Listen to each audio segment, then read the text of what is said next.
G'day legends, I hope that you're having a fantastic day and so far that you are having a fantastic week. Now today is my third day of chemotherapy. From here on it is going to get a lot harder, but today, all things considered, I'm actually feeling pretty well. Now legends, as always, of course, we have a lot to go over. We of course will be looking at the maps, comparing maps and looking at some geolocations as well. We will break down the Piers Morgan and Volodymyr Zelensky interview.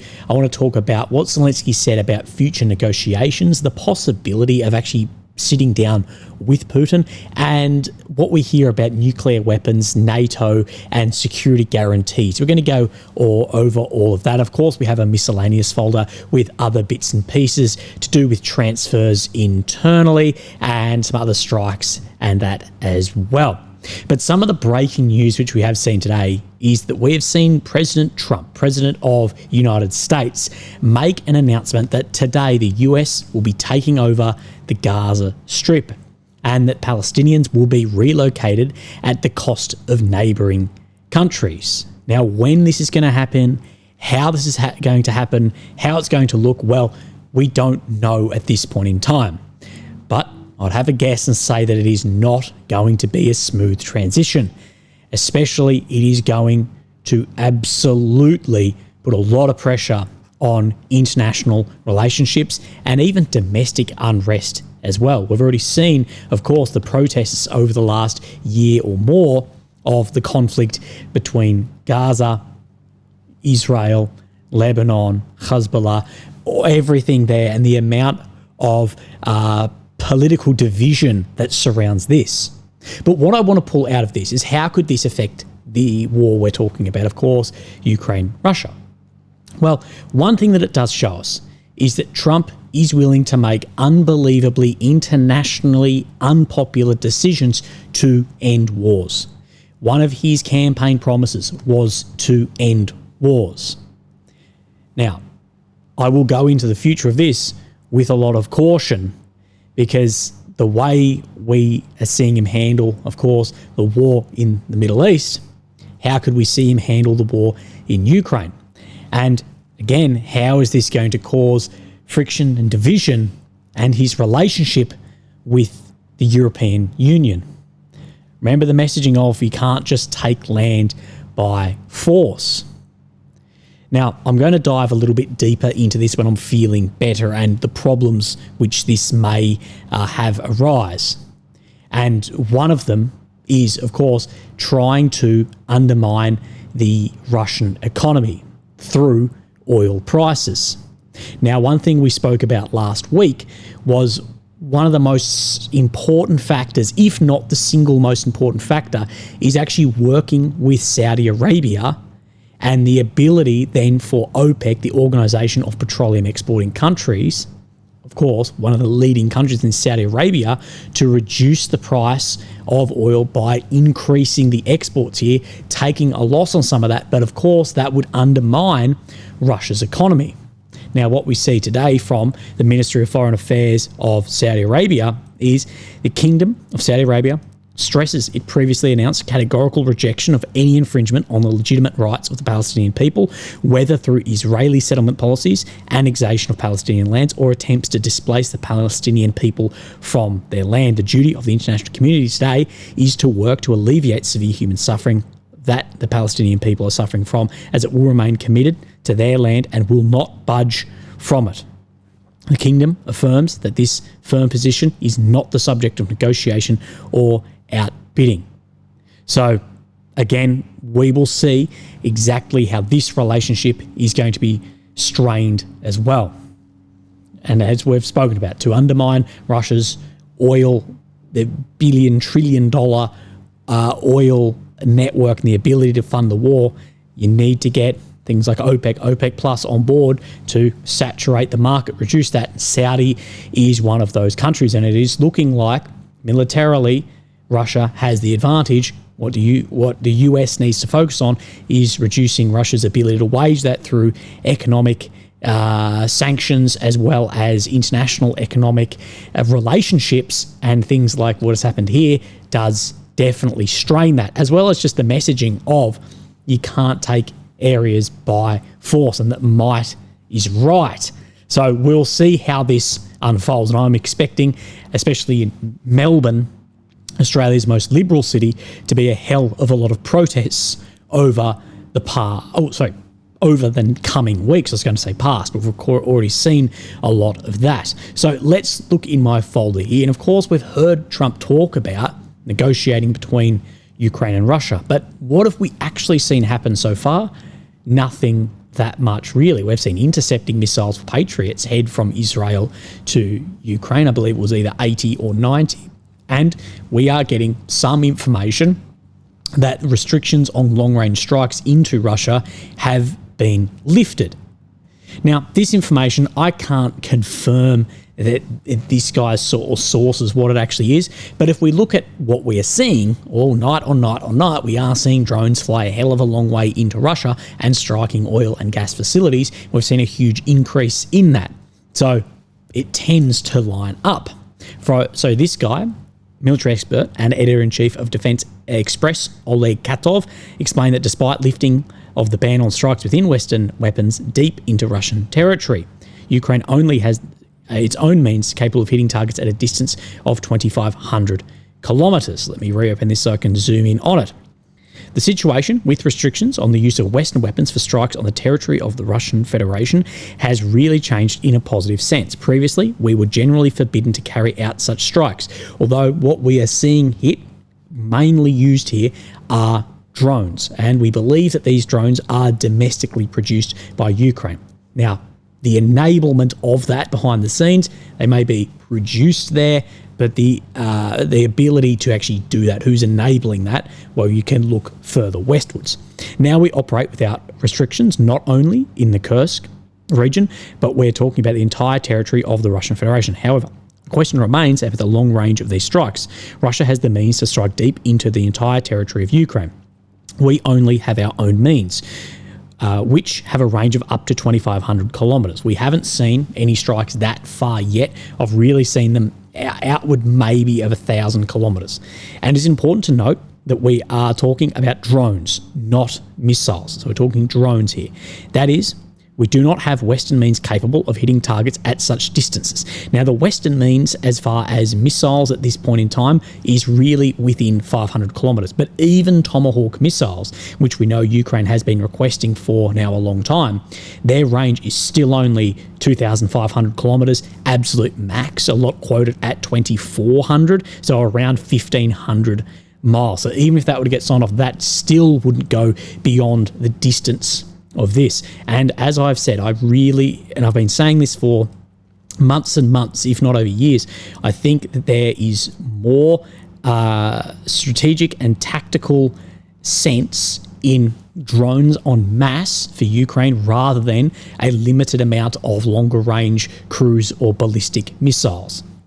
As far as strikes on target that we have seen further out, I believe those en masse is the more successful way.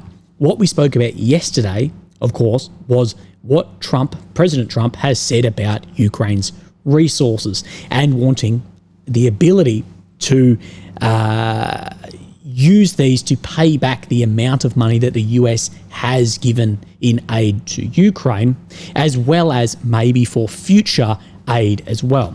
So let's look at what Zelensky has said about this. Donald Trump expressed interest in rare earth metals that are found in Ukraine.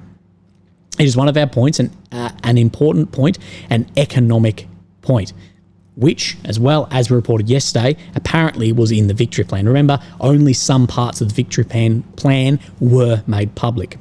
These are not only our rare earth, in general investments, of course, in the mineral resources of Ukraine, and we have enough of them. And you see that Russia has occupied ours since 2014 land. Partially, there were really large volumes of our mineral resources. And we are open to the fact that all this can be developed with our partners to help protect our land and push the enemy back with their weapons. So it is looking like Zelensky is somewhat on board with that deal, potentially for then paying back some loans or potentially more weapon systems and aid coming in too. The sticking point with this, though, is that a very, very large percentage of these, especially rare earths, are actually in occupied territories at this point in time. So Ukraine would need to have frontline successes to push back the Russian forces to eventually make these deals, as wherever the border ends up, well, we don't know at this point, but it could end up on the Russian occupied side. So let's have a look at this transfer of soldiers to the land forces from other branches of the armed forces. This is being reported by Ukrainska Pravda. What we do know is that Ukraine does have a severe recruitment problem. They cannot recruit guys. It's fallen back on literally pulling people out of theatres to send them off for training at best and then to the front line. So as well, we are seeing internal shifts to get more guys on the infantry because, of course, the corps that is the shortest is the infantry. Of course, that's where a lot of people do not want to be. You're in the mud, you're in the cold, and at threat of FABs, missiles, drones, and, of course, armoured or infantry movements on your positions as well. But this is being reported. About 50,000 soldiers from all branches of the armed forces are being transferred to the land forces. According to Commander-in-Chief of the Armed Forces, Alexander Sursky, dated Jan 11, 50,000 servicemen of all branches and types of troops will be transferred to the ground forces to replenish combat brigades in order to begin rotation process. Now, this isn't just to begin rotation process. This will be, I think, primarily actually to backfill these units that are very, very short on staff as well. What we have seen is reportedly up to 5,000 members of the Ukrainian Air Force have been transferred into land forces, and a significant amount of them being put into the infantry as well. This is 20% of all Ukrainian military personnel who are currently directly at the front, if we rely on the New York Times figures. So transferring 50,000 at that 25% who are actually on the front. I know many other bloggers have spoken about this, that the Ukrainian military is very large, but there's a lot of people not serving in frontline or combat positions, and that can be one of the problems.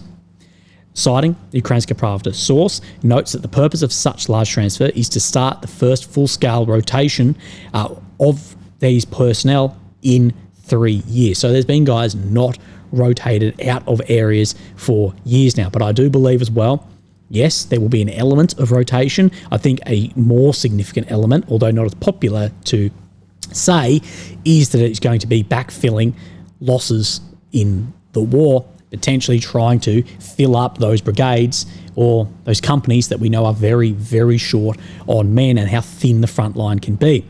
When asked whether a decision to launch the rotation mechanism is related to possible negotiations or freezing of the front line, the interlocutor answered that no. The Ukrainian army, he argues, will be able to conduct rotations even in the conditions of a major war. So we will see how this ends up, see if we see a dramatic increase of men on the front line or not. What we know Ukraine needs, we hear off the front line is, yes, we see on Twitter and Telegram and all these, we see what is needed is more weapons, more air defense, more drones, this, that, and the rest. But when we hear from guys off the front line, a lot of the time we're hearing we have enough of that, but we just don't have enough men to be manning positions. Now, what I'll say is it's absolutely a mixture of both. I think primarily, and I talk about this every day, the biggest concerns are command competence that's affecting manpower shortages, as well as then more weapons and training for those men as well. So there's multiple things here. It's not just all because of Washington dragging its feet on potentially some weapons deliveries as well.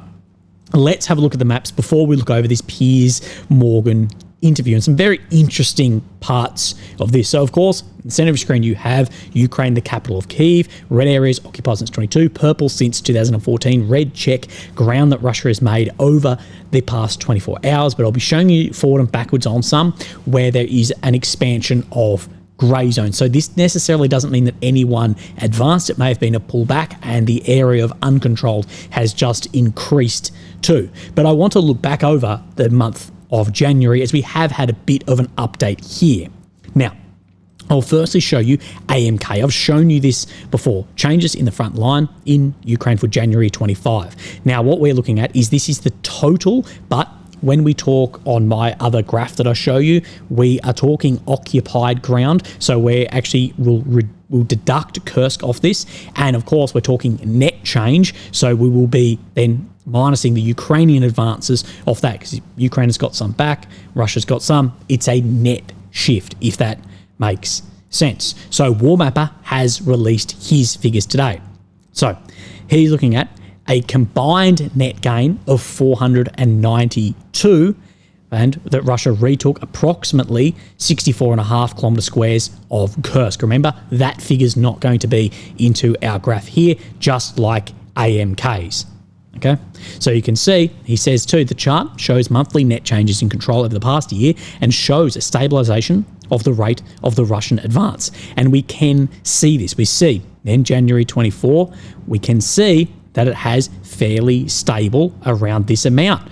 Of course, if we deduct that 64, we end up at then 427. So I was looking at the wrong numbers. So you can see this 400 to 500 square kilometers is more stable than maybe what we saw in November or October over the past good 6 months or so. So let's have a look at this. So we've now added AMK onto this, of course, with those changes that need to be made around Kursk and other advances. This is a net shift here. That January deep state 325, Warmapper 427, AMK 377. Of course, you can see the just February kilometre squares changes here. So Warmapper, who is slower on updates, that's why we don't use it so much, is because we are a daily channel here, but he's showing more updates than both deep state and AMK. So we know it is somewhere in the middle here with Warmapper. The how critical of movements he actually is. I'm more inclined, and I say this every time, that Warmapper, when he shows something, we definitely can confirm that that has happened, as it's nowhere near as speculative as other mappers. So somewhere around that 400 kilometre squares mark is likely where it is. So let's come onto the map. So I'm going to show you a couple of things. Now, I've got some reminders in my folders here, so I'm going to delete some without showing you, but this is literally just to remind me here. So we see, of course, this is the Pokrovsk front. No red check or blue check shown on this map today. But if we come down here, now this near this Nadezhidinkia, what we can see between yesterday and today, we see a reduction in Russian control and an increase in grey zone. Now, Deep State report this as Ukraine returning positions here. That may be correct, but I don't know why then we wouldn't see a blue check on this map, but just it's worth showing you that movement right on this front.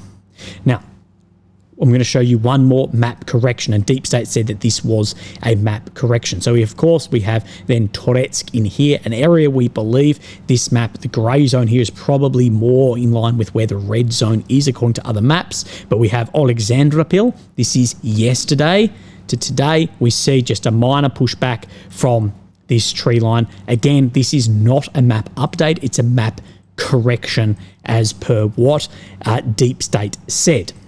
So I can delete that one now that I've reminded myself. Now we're actually going to come back down to here, but I want to show you something very interesting and I believe should be very concerning. What you and I have been speaking about recently is a good measure of how short reserves is Russia's capacity to cross the Oskil up in the far northeast, not only cross, but successfully then get a bridgehead and continue expanding this, as this is a critical area, of course, for this centre of Kupiansk.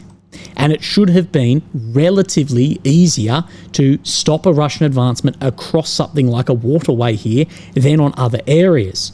But we know with a shortage, of course, of reserves, that this tells us how critical that shortage must be if the amount of forces needed to stop this movement across here, especially when it was smaller, hasn't been mobilised to stop this. So it gives us a good idea. And as you can see here, by the Deep State map showing further Russian advancement here, around 2.7 to maybe 2 kilometers of advancement in the direction of Kupiansk, further securing that flank up here. And of course, this causes a lot of problems because Russia is lengthening the front line and they've made further movements up here.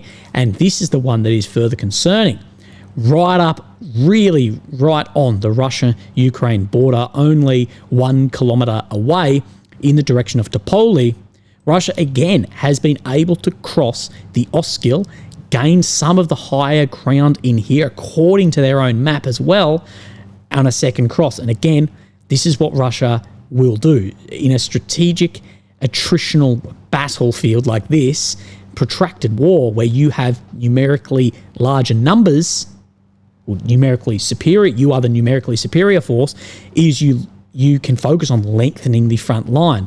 And their reserves that, were pushed up into somewhere like Kursk that could have been used to plug holes has then made that more and more difficult for the Ukrainian forces to plug holes like this. So will we see further pushes up here? Is it strategically important land? It may not be. No industrial facilities in here, but what it can do is it forces Ukraine to draw troops away from somewhere else. And where at this point are they drawing them away from?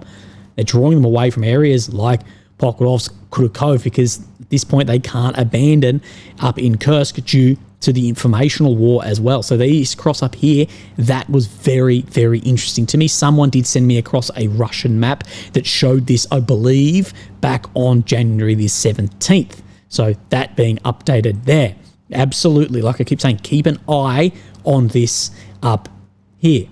Now, let's move our way then back down into Pokrovsk. I do have some more to show you.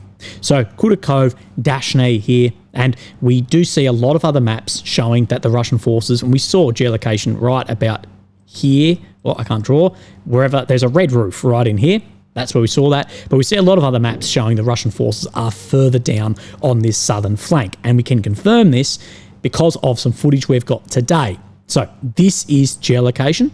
So we're looking for 2 paddocks and the tree line. So it's right on here. Now there's actually a road that runs out along here as well. You can't see it brilliantly on this map. It only shows then main roads. But what we see in this footage is Russian combat engineers then laying mines along this road here. I don't know what sort of mine, probably a Russian anti-tank or Soviet anti-tank T-60-ish mine, T-62M, probably something like this. We can see that then getting laid, and then apparently either later in the day or the next day, that a Ukrainian APC, an armoured personnel carrier, this one being an M113.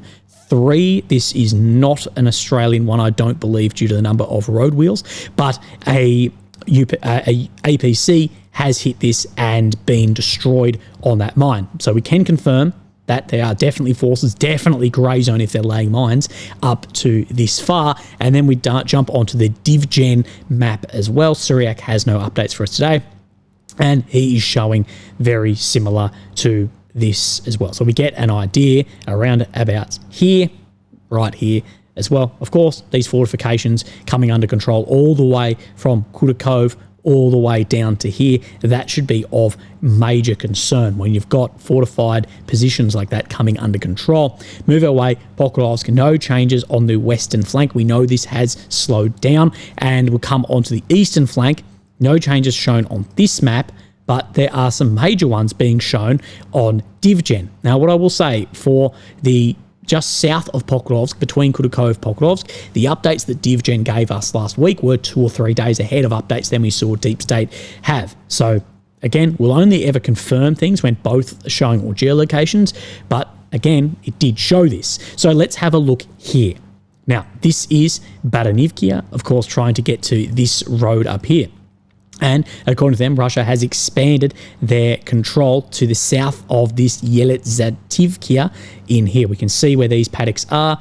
Best way is to see where this reservoir is with like a creepy looking witch's finger off it, right up along here, coming under control. Then, of course, Russia pushing and fattening their front line as they go. Again, I still am of the belief Russia is looking to bypass Pokrovsk rather than a attack on it itself. And it may just bypass and force a withdrawal rather than how costly it would be to head into Pokrovsk actual. So let's have a further look. Now, what we need to line up is this again. So we have, of course, the intersection here. I need to just zoom in a little bit, and it is ground made out to the northeast of Baranivkia. Now, the best way to then line this up is off this road, or this tree line, I should say, heading in here. You can sort of see where this then comes and turns out. It's right in here. So it's saying the front line is somewhat across this, further control to the northeast of Baranivkia, as well as, of course, through some fortifications as well. So again, on any of that, wait out until we see it across multiple different maps, but changes definitely being made. So let's look over this Piers Morgan Zelensky interview, as there is a lot of talking points in this, and Zelensky has posted himself on Twitter about this. In my interview with Piers Morgan, I stated that although we are in a better position than at the beginning of the war, we remain in a difficult situation, fighting not only against Putin, but also for the continued support of our allies. And I don't think that there is any measure to say that Ukraine is in a better position than they were at the beginning of the war. It depends. Are you talking the 24th of Feb? Are you talking that first year? What the measure should be is how much sacrifice the population has made as well. And I guess if you're looking at kilometre squares in that first couple of months, maybe, but again, difficult situation, I do agree with. So let's talk about nuclear weapons, and then we'll talk about what he said of negotiations. So when I use red in this, it is what Piers is saying. When I use blue, it is what Zelensky is saying. Now, I'm not using the actual video because, one, well, it actually says in the description it was a translator, an interpreter provided by the president's office. But either way, Zelensky was done dirty with this translator as well. And all the comments are full of that. But he talks about, this is Piers asking, joining NATO because that would present an existential is what he meant, threat to the security of the Russian people. Is this why Putin launched the war? This is why he says he did. This is what Piers is getting to. He's saying, I don't agree with that, but that's what he's telling his people. When you're sitting around a table and you're trying to negotiate your way out of the hot stage of the war, I don't see any way he allows you as part of this settlement to become a full member of NATO. And that's why it is interesting to me that you're now outlining a potential plan B, if you like, which involves enough guarantees of security, particularly the military, that you're able to deter him from attacking again. I think that is a correct understanding of your position. So Putin sees this as existential. We've spoken about this. A lot of his people see it as existential as well, that he'll go to any lengths then to stop that happening. Of course, Ukraine see this as an existential war as well. But at what point is Putin ever going to allow Zelensky to enter NATO other than through military means and successes on the battlefield? Zelensky says if NATO is not today, but in some time in the future, then all this cross when we go to NATO, all this time when we are waiting no matter how long. Now, again, I listened to this as well as reading it, and that part doesn't make too much sense, but that they will wait no matter how long for NATO and security guarantees. For no matter how long it takes, unfortunately, it does not depend on us. If the process is protracted for years or decades, not because of us, but because of partners. But also, there's a lot of minimum standards as well that Ukraine needs to reach for NATO and the EU. Will I think there'll be massive exemptions made? Absolutely, if it ends in some way for this to happen as well. What will be defending us against this evil for this whole time? On the whole path, so the years that it may take to enter NATO, what's going to be protecting? Which support package, which missiles will we be given nuclear weapons?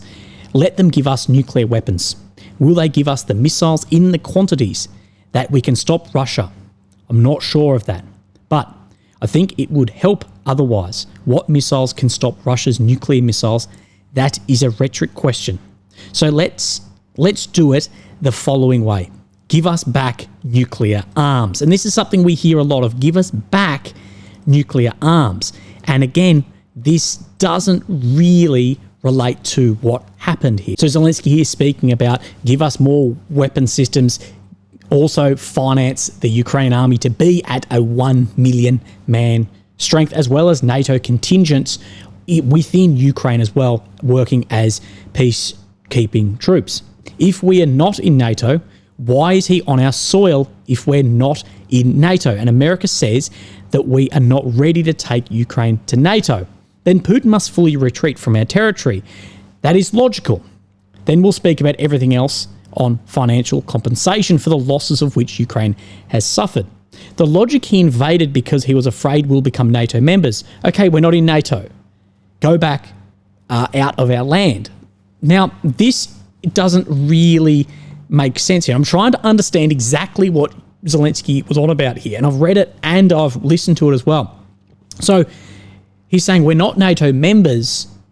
Putin doesn't want us in NATO, therefore he shouldn't be in our country. But I'm going, yeah, but the reason Putin invaded, the reason Putin says he invaded, was to stop you joining NATO. If you're already in NATO, then he won't invade. Is Zelensky getting at here that if Russia was to withdraw, that Ukraine would remain outside of NATO?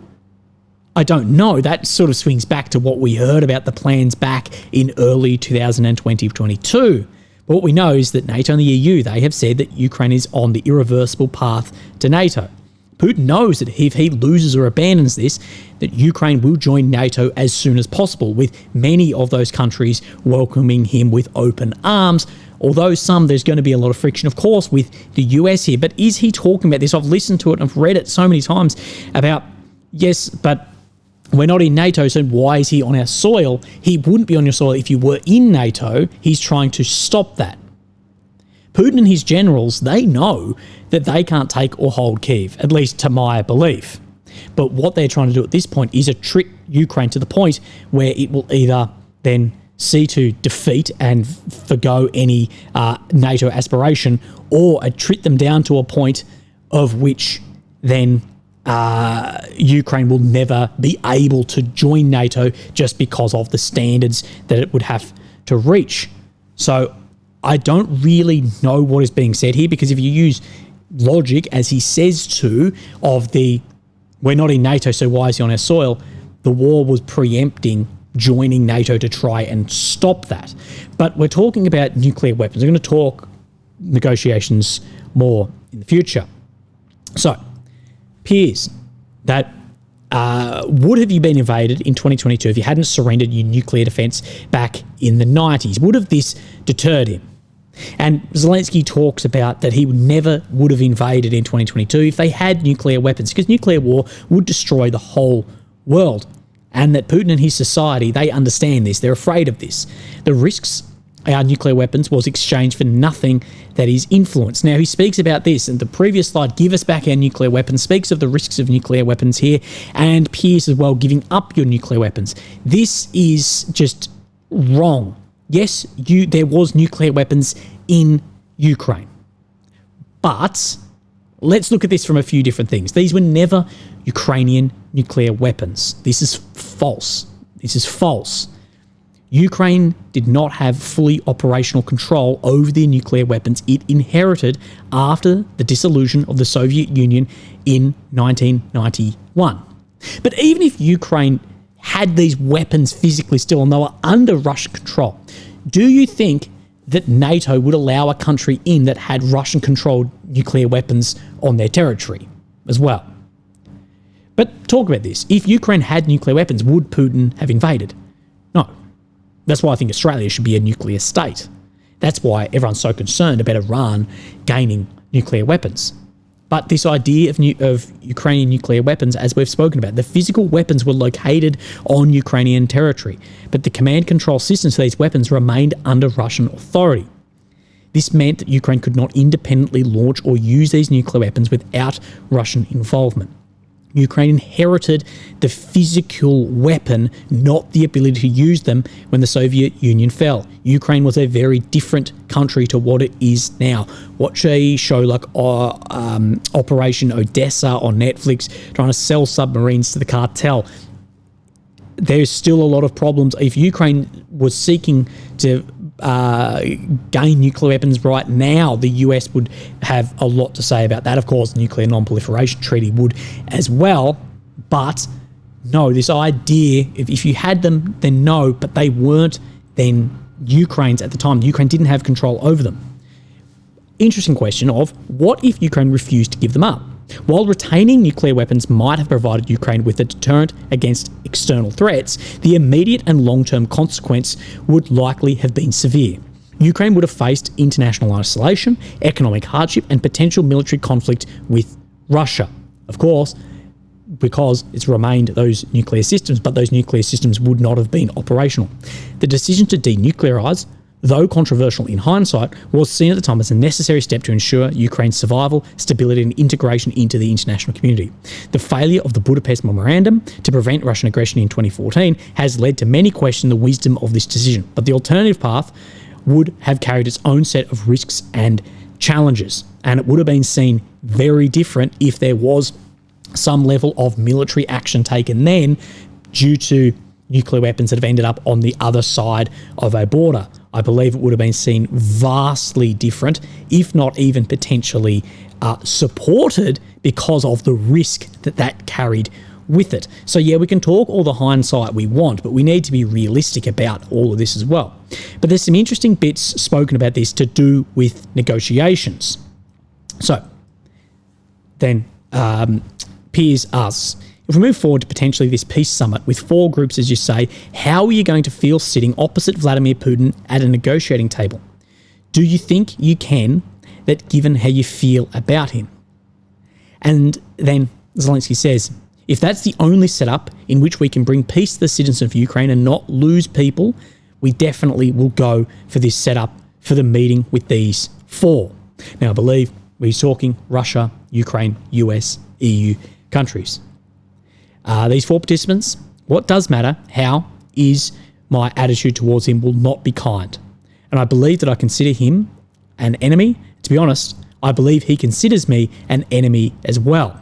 Remember that under Ukrainian law at the moment, negotiations with Putin are illegal. This is something that Putin has spoken about, is that law needs to be changed before any negotiations were to take place, because what he is saying is he is suggesting that if then we have some negotiation and you can turn around in the future and go, well, actually it was illegal and that our previous president Zelensky was operating outside of the law, then they can nullify these negotiations.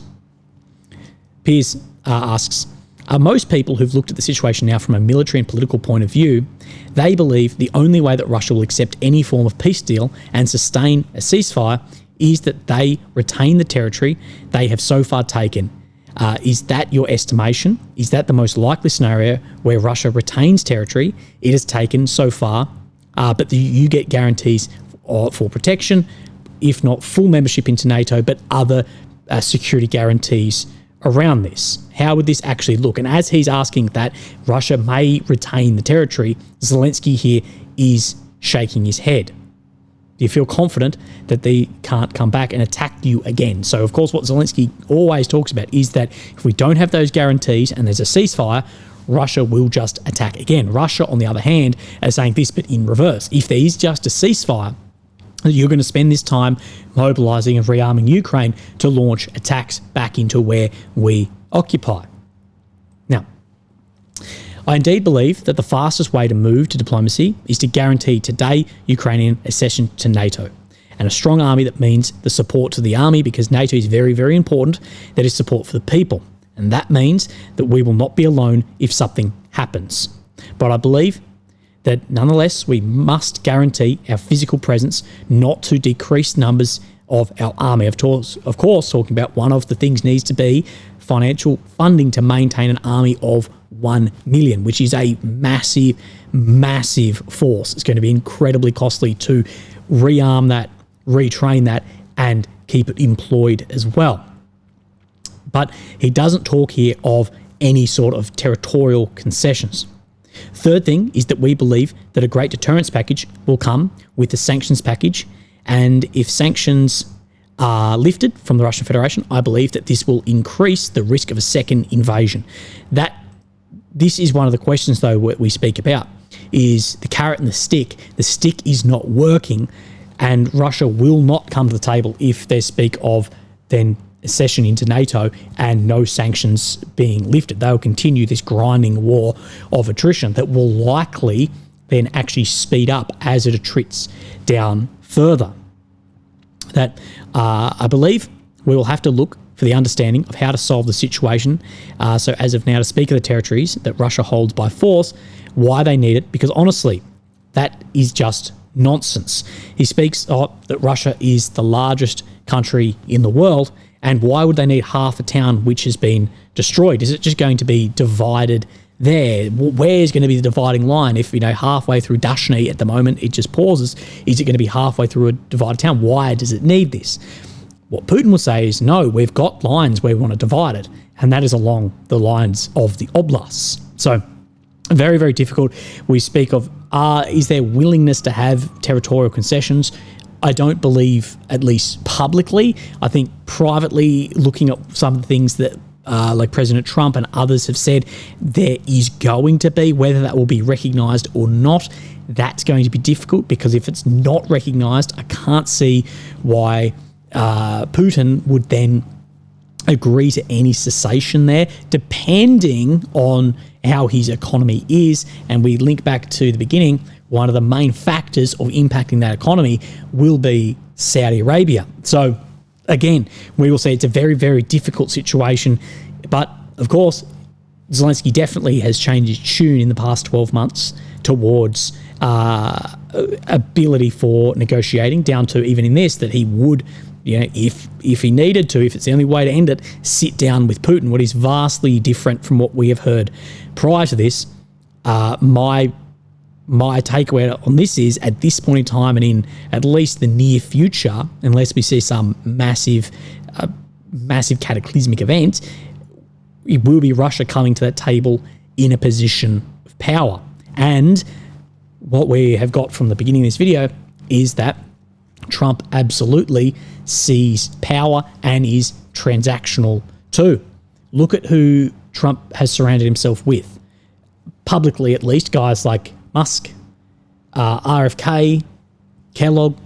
These people want to end the war, but look at like Musk and his opinion towards Ukraine, and RFK's as well, and wanting to end the war and end wars seemingly at any cost.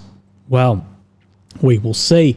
But again, in time, we'll get an idea of how this is going to end. Legends, you have a great day. I'll speak to you tomorrow. Thank you. Bye-bye.